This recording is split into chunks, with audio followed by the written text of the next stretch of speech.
अस्सलाम वालेकुम viewers, this is Rabia Hassan, you watching entertainment Pakistan.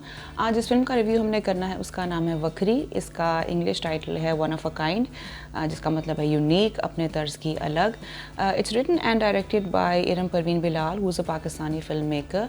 इससे पहले भी वो फिल्में प्रोड्यूस और डायरेक्ट कर चुकी हैं, लिखती भी हैं वो। और उनकी एक दो फिल्में मुझे याद हैं, जोश और I will meet you there.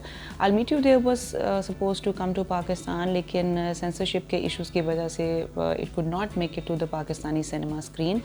वक्री जो है it went to the Red Sea, third Red Sea international film festival in Jeddah, और अब ये पाकिस्तान में स्क्रीनिंग के लिए पेश की गई है।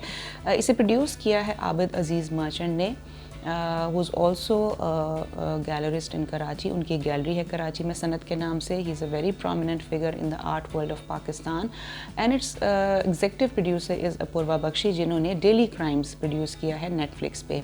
इसकी कास्ट में शामिल है फरियाल Mahmood, who plays the character of Noor, she is the main protagonist। फिर इसमें गुलशन मजीद हैं, who plays the character of Gucci. इसमें शी साजी गुल हैं, चाइल्ड स्टार के तौर पे उनका रोल है इसके अंदर, सूले के नाम से। फिर इसमें सलीम राज हैं, सुहेल सामीर हैं और तुबा सदीकी हैं। So these are a few prominent names in the film. Film की जो कहानी है, it's loosely inspired by the life events of Qandeel Baloch, लेकिन हम ये नहीं कह सकते कि ये फिल्म कंदील बलोच की लाइफ पे है। उसकी लाइफ के कुछ इवेंट्स जो हैं, they have been taken as an inspirational source just to construct the narrative of the story. Otherwise it's a totally fictional tale of Noor, played by Fariyal Mahmood, जो कि एक मिडिल क्लास फैमिली को बिलोंग करती है। वो एक स्कूल टीचर है, science और मैथ्स पढ़ाती है। She is a widow, she has a son, और बच्चियों की एजुकेशन के लिए वो एक स्कूल तामीर करना चाहती है। ये उसका ख्वाब है, उसका गोल है लाइफ का। और उसको उसके इस गोल को, उसके इस ख्वाब को अचीव करने में हेल्प करता है उसका best friend Guchi, played by Gulshan Majeed. Very interesting character. Guchi जो है वो खुद एक ट्रांजिशनल फेज़ में से गुजर रहा है अपनी जेंडर आइडेंटिटी को लेके। He is a cross dresser, लेकिन वो उसको सपोर्ट करता है, उसको हेल्प करता है।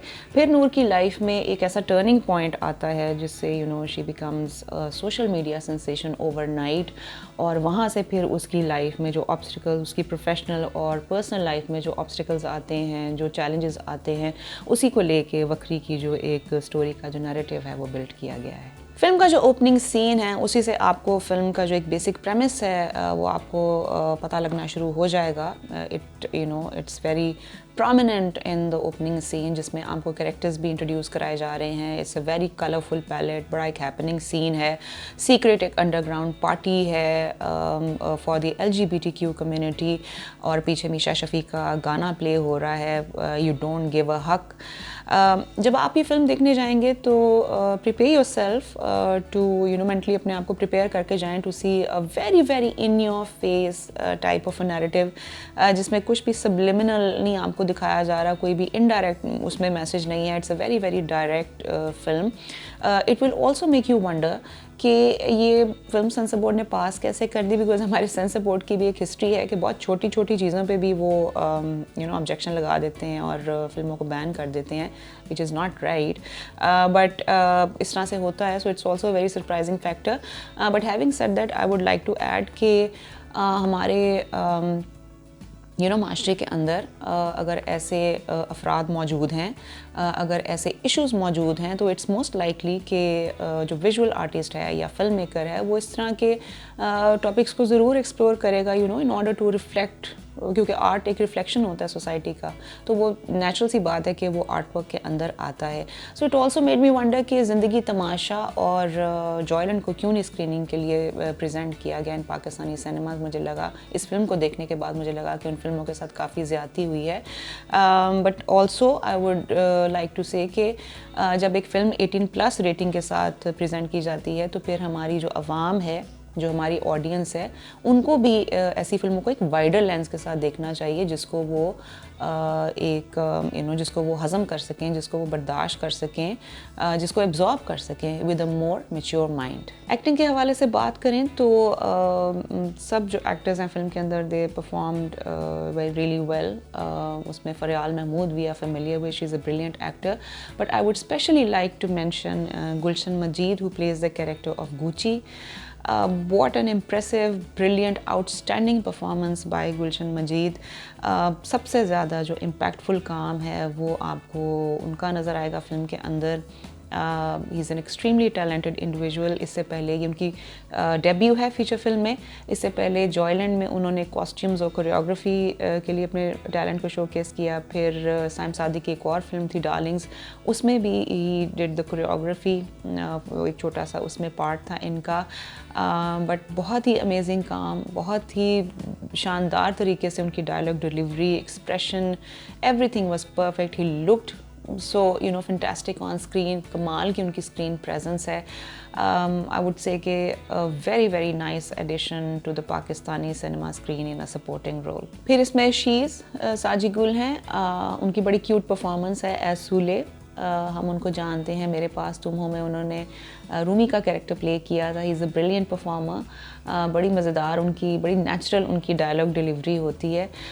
Then we have Suhail Sameer. उन्होंने भी एक इसमें छोटा सा रोल प्ले किया है. आई रियली होप कि उनको ज़्यादा सब्सटैंशियल रोल्स मिलें because he such a brilliant performer. फिर इसमें सलीम मेराज हैं. स्कूल प्रिंसिपल के कैरेक्टर में आपको वो नज़र आएंगे और उनको एक बड़ी इंटरेस्टिंग उनको लाइन दी गई है जिसमें वो कहते हैं कि गलती से शायद मैंने बेहतर तरीके से बात कर ली होगी, जिसका पर्पज़ ये था कि शायद मर्द की बात को ज़्यादा गौर से सुनता है. उनका भी एक छोटा सा रोल था.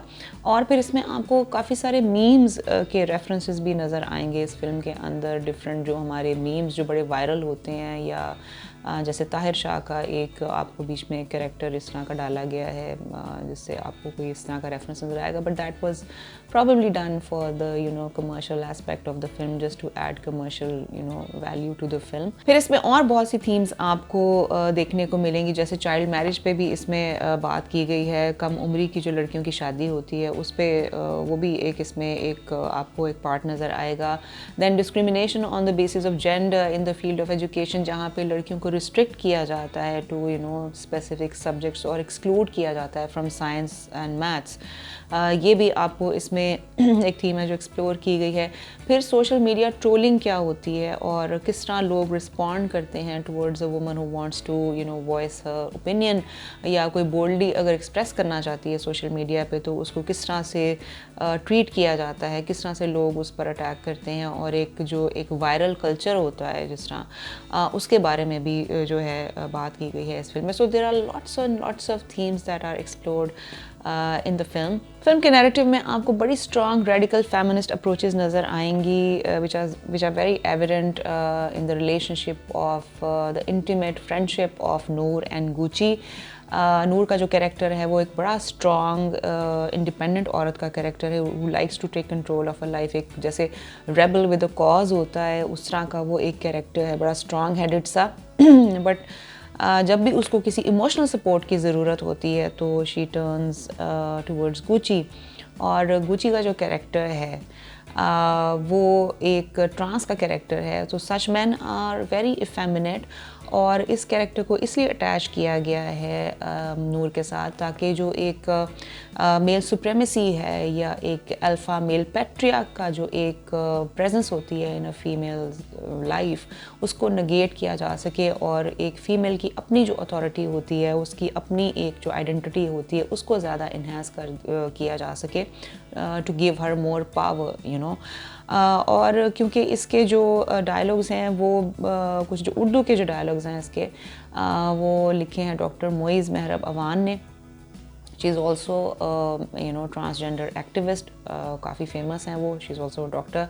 तो उन्होंने भी क्योंकि लिखा है तो आपको बहुत स्ट्रॉन्ग जो है वो एक फेमिनिस्ट स्टेटमेंट्स थ्रू आउट आपको फिल्म के अंदर नज़र आएंगी which are also very prominent in the music also. जब आप गाने भी सुनेंगे तो उसकी जो लिरिक्स है उसके अंदर भी आपको काफ़ी सारी जो हैं फेमिनिस्ट टाइप की जो बातें हैं वो आपको उसमें सुनने को मिलेंगी. म्यूज़िक के हवाले से अगर बात करें तो म्यूज़िक बहुत पावरफुल है फिल्म का. Very catchy songs which have been composed by Abdullah Siddiqui. लेकिन आई बिलीव कि म्यूज़िक मुझे लगा कि थोड़ा वेस्ट हो गया बिकॉज़ एक तो खैर सिचुएशनल नहीं था लेकिन उसके अलावा भी म्यूज़िक को डायरेक्टर ने क्रिएटिवली यूज़ नहीं किया फिल्म के अंदर. सही प्रॉपर जगहों पे यूज़ नहीं हुआ म्यूज़िक, आधे गाने कट गए, कुछ किसी के ओवर डिफरेंट विजुअल्स ओवरलैप हो रहे थे, कुछ इस तरह की चीज़ें थी। And also Fariyal Mahmood is such a great dancer. मुझे समझ नहीं आई कि इतने अच्छे कैची सॉन्ग्स के ऊपर कैसे आपने उससे कोई अच्छा वेल कोरियोग्राफ्ड डांस नंबर नहीं उनसे आपने परफॉर्म करवाया। I think so that's why I think कि म्यूज़िक जो है वो मुझे लगता है जितना पावरफुल था उसको उस तरीके से यूज़ नहीं किया गया। फिल्म की सिनेमेटोग्राफी और लाइटिंग इज़ ओके, कुछ सीन्स बड़े अच्छे शूट हुए हुए हैं, some could have been treated better. मुझे रात के जो नाइट क्लब वाले सीन्स हैं वो ज़्यादा इंटरेस्टिंग लगे, मज़ेदार लगे, उनके सेट्स भी इंटरेस्टिंग थे, कॉस्ट्यूम्स भी बहुत फ्लैम्बॉयंट किस्म के थे, कलरफुल से थे। सो वो वाली साइड जो थी फिल्म के अंदर वो ज़्यादा इंटरेस्टिंग लगी देखने में, ख़ासतौर पे पर्पल विग और मुझे मेटल का एक वो जो मास्क नूर पहनती है अपने फेस पे, that was a very nice addition, एक बड़ा ग्लैमर उससे ऐड हो गया था कैरेक्टर में। But having said that and में आई वुड लाइक टू से कि फ़िल्म मुझे उस तरह से इम्पैक्टफुल नहीं लगी overall, even though it attempts to be very very revolutionary, लेकिन ये उस तरह की फ़िल्म नहीं है जिससे आप जिससे आपको एक you don't it doesn't make you feel or move for the main character। हालांकि ये सबसे ज़्यादा important aspect था फिल्म का, और उसके रीज़न ये है because there are so many things that are lacking in the film. एक तो उसका स्क्रीन प्ले मुझे वीक लगा, दूसरा देयर रिलेटेबिलिटी का भी इशू है इसके अंदर। फॉर एग्जांपल गुची का जो कैरेक्टर है वो एक लोअर मिडिल क्लास है, जो कि क्या कहते हैं जिसकी एक छोटी सी एड एजेंसी है या छोटी सी एक फ़ोटोग्राफी की एक शॉप है, और उस मिडिल क्लास को जब आपने उसकी स्टाइलिंग की है, even though it looks very good, ऐसा नहीं है कि वो स्टाइलिश अच्छा ही लग रहा है character, but the thing is कि जब आप उसकी क्लास को देखते हैं तो उसकी स्टाइलिंग वो मैच नहीं करती आपस में। He is too classy, the way he dresses up and the way he, बड़ा वेस्टर्न एक उसका स्टाइल है, और उसमें बिल्कुल आपको कहीं से ऐसा नहीं लगता कि कोई अंदरून शहर का कोई एक छोटी सी फोटोग्राफी की दुकान रन करने वाला कोई एक लड़का है। सो एक तो वो इस तरह से रिलेटेबिलिटी का इशू भी उसमें आ जाता है। फिर जो और डिटेल्स, जैसे फॉर एग्जांपल कंदील बलोच का एक रेफरेंस आता है एंड में, लेकिन थ्रू आउट द फिल्म हमें कभी भी ये नहीं दिखाया गया कि नूर का जो कैरेक्टर है वो इंस्पायर्ड था कंदील बलोच के कैरेक्टर से, जिसकी वजह से you fail to sympathise with the main character.